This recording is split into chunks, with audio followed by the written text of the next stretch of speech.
everyone. So, a weird video to be making since I don't usually post videos or cover games outside of Factoria at all.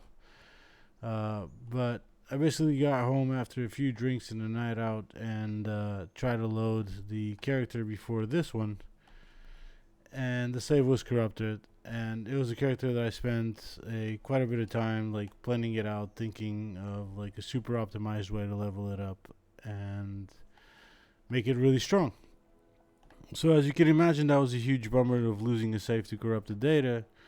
And honest to God, I don't really understand why the data was corrupted. I didn't change any of my mods. I didn't change the location of the files. I literally just saved my game, left, went out to have a couple of drinks, and came back home and loaded the same save game that I've used before, and it was corrupted.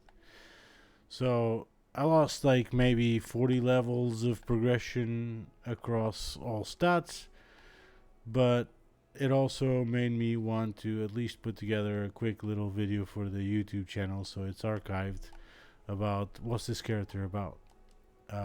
So if we look really quick, this character is level 37, it's pretty low level, and the weird thing is that it's completed very little quests. The reason it has done very little quests is because the whole point of this character is to make a super strong character that right from the start can go through a grind and become really strong, so that I can do the whole story without ever worrying about combat or dying or anything like that.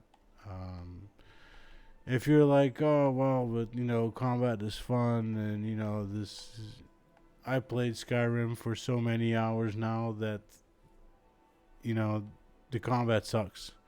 And if you don't see that the combat sucks, if you disagree with me, I'll give you this challenge. When you reach 2,000 hours of Skyrim, let me know how you feel about the combat and and the one-handed and two-handed skill tree perks. Maybe this is just my opinion, but I feel like that's one of the weakest points of Skyrim is combat. So all of my builds usually just are very catered to make combat feel trivial. And I haven't played Skyrim for a while. I bought the Anniversary edition on a whim, without even knowing what it included or entailed. And I just jumped back on, and the goal was to take my proven solid,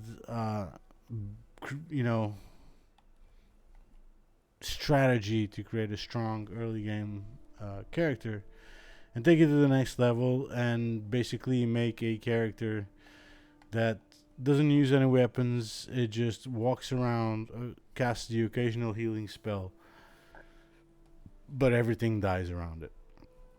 And the first idea that I thought that was going to work was using this skill point from the 100.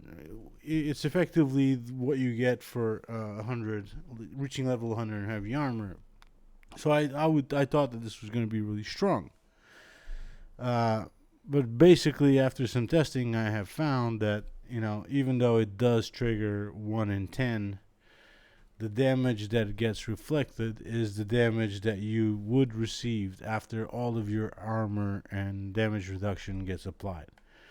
So, for example, if someone would give you a 50 points of damage attack, because I have 800 something armor, yeah, that the actual damage value ends up being a fraction of a single point of damage, because of damage reduction. So that heavy armor perk seems weird for it to be the last one. I expected it to be something really strong, and that was the whole basis of this character, was that with that perk, with smithing 100 and enchanting 100, I could create a armor set that's enchanted and upgraded enough that this guy wouldn't need any weapons. Things would just die from attacking him. And yes, that's what this character does. But the rate that it does that right now is absolutely disgusting. Because things take very little damage from reflect melee, and reflect melee only includes direct weapon hits.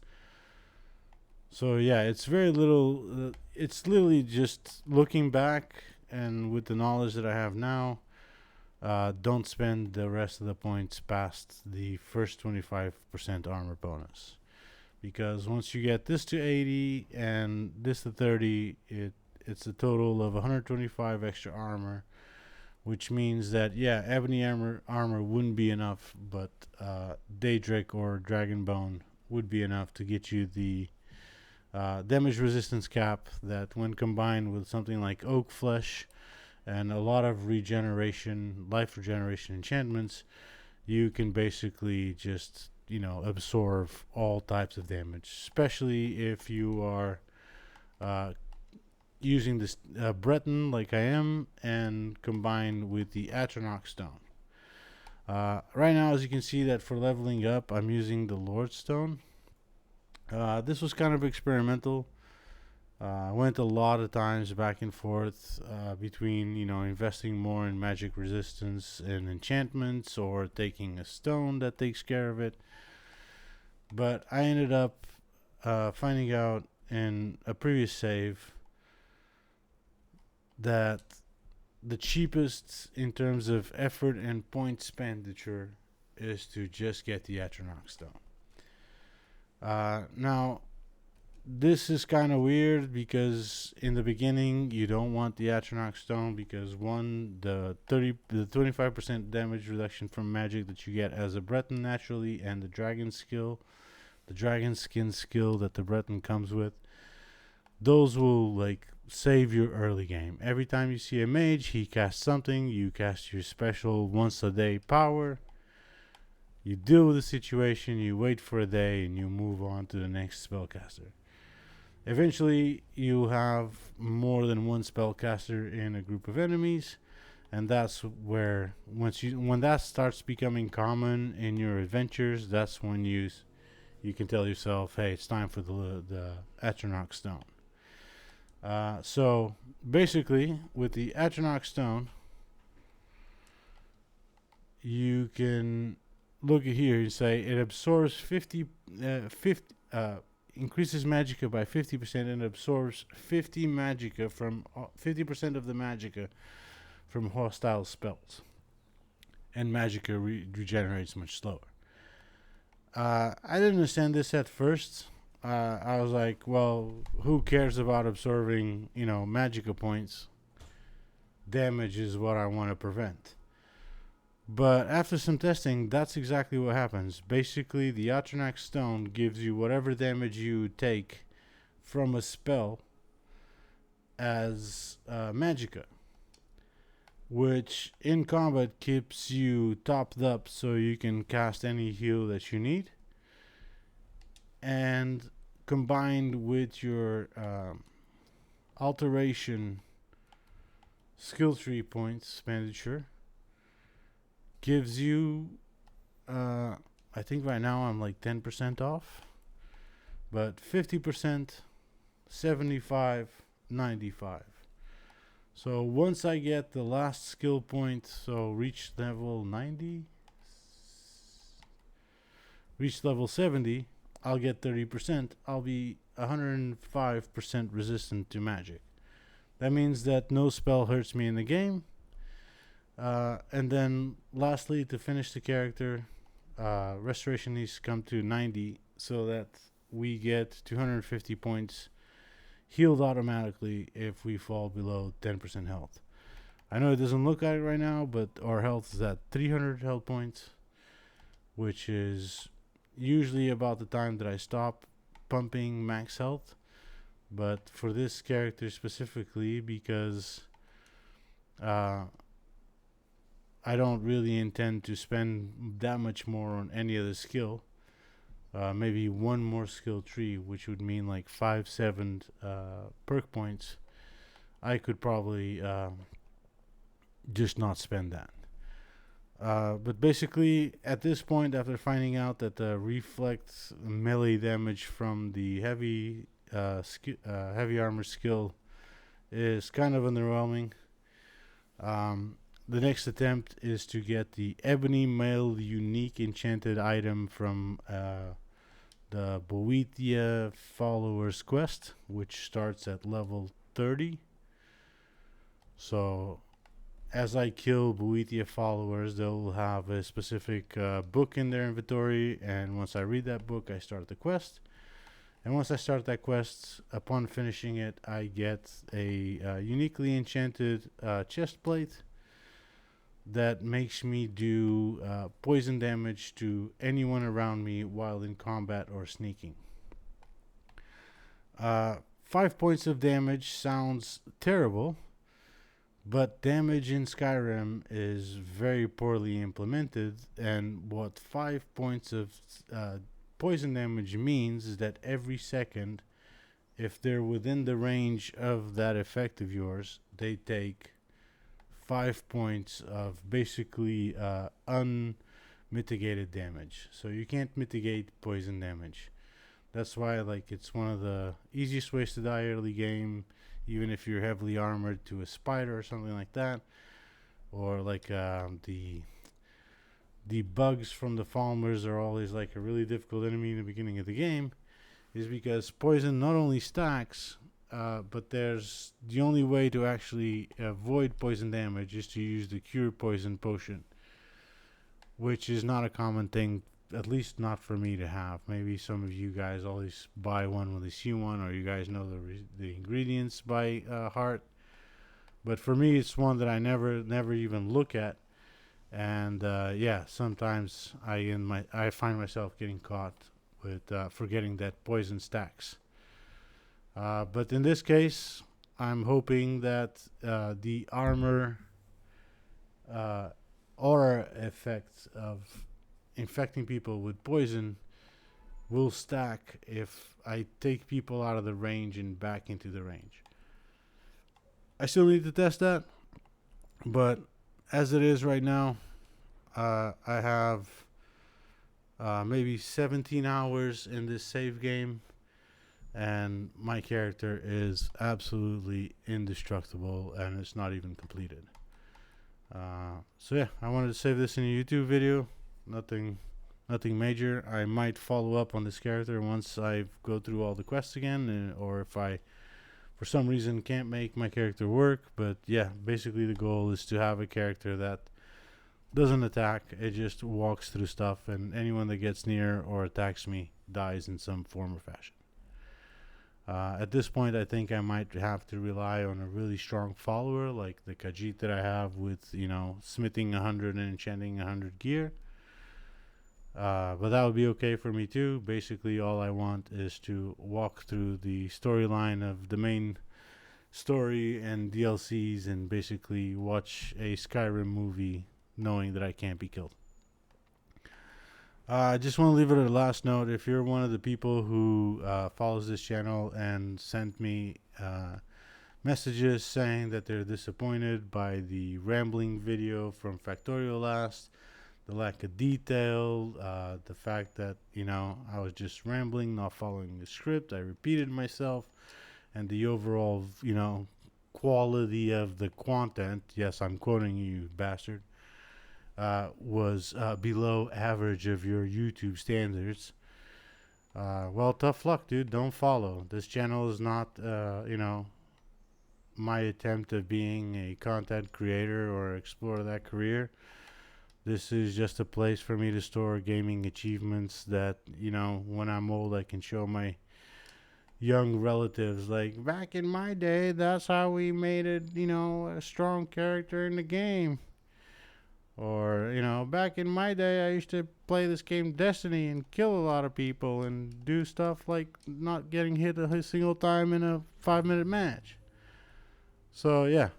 Sorry if this makes you mad. Sorry if you wanted more out of my content, or sorry if you wanted me to try harder and make like really, thoughtful, scripted content, but that's really not something I want to do. I have a full time job. I'm just a gamer that wants to have a few little videos of stuff he made in game.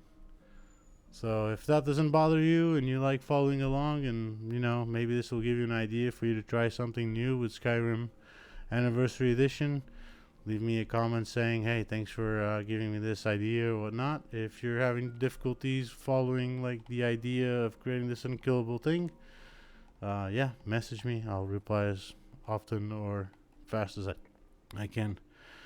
Finally, I just want to show you a little bit of proof that the Anniversary Edition is absolutely fucked. Basically, a lot of the Anniversary Edition quests don't have a level limit. And so far, I have found 2 of them that give very, very, very good loot. And you don't need to be at the level that you normally would. So I made this character just to kind of add at the end of this clip. This took me about 20 minutes to make. Obviously, I kind of cheated, and on another save, I took a screenshot of the map. I knew exactly where to go to activate the quest and pick up stuff. But as you can see, I'm level 8. I barely have an investment. I did some one-headed fighting, and I took a bunch of heavy armor damage. And all this is abusing a Creation Club quest where you can go to any barkeep of an inn, spam of have you heard rumors, and eventually they're going to tell you something about Crook's Camp or something like that. Actually, I can see here.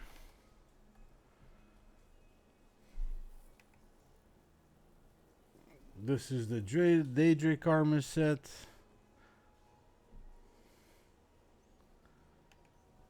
So this one's Bones for a Crow.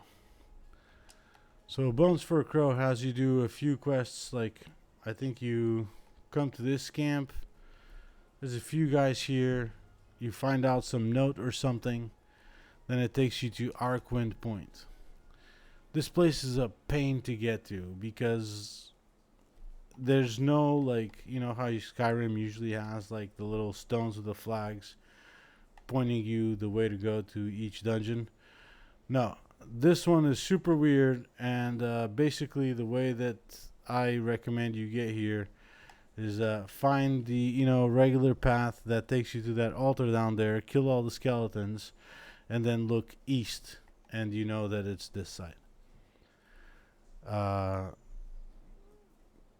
Once here, this is it's like one of those generic Nordic towers. They're kind of half in ruins that always have the bonus loot chest at the very, very top alongside with an enemy. It's one of those. It's not interesting at all. But because it's a Creation Club quest and it's kind of shoehorned in, it means that if you could not gain levels, you could come here at level 1 and pick up this dragon plate armor. And it's really well enchanted. It's not the kind of stuff that I would go for, but you'll be invulnerable to most dragons that spew fire. You can carry basically another house on your back, and if you combine this with a backpack, then you're at like 415 points of carry weight at level 8. You have an extra 50 HP points, and you do 25% more damage. At this point, as long as you have these 4 pieces of gear equipped, you don't really need to. Actually, there was the Dragonbone gloves. I don't know why I didn't get them, but yeah, The gloves have two-handed attack damage on it as well. I probably just got confused reading the labels and sold the bone ones instead of the iron plate ones. I do that a lot. But yeah, you have a full set of dragon plates, unique items, uniquely enchanted, ready to be used at level 0 if you can get here with no combat. But yeah, this is basically it. I am quite lost. I was hoping that I could just like look from afar and show you like the tower that you have to go through.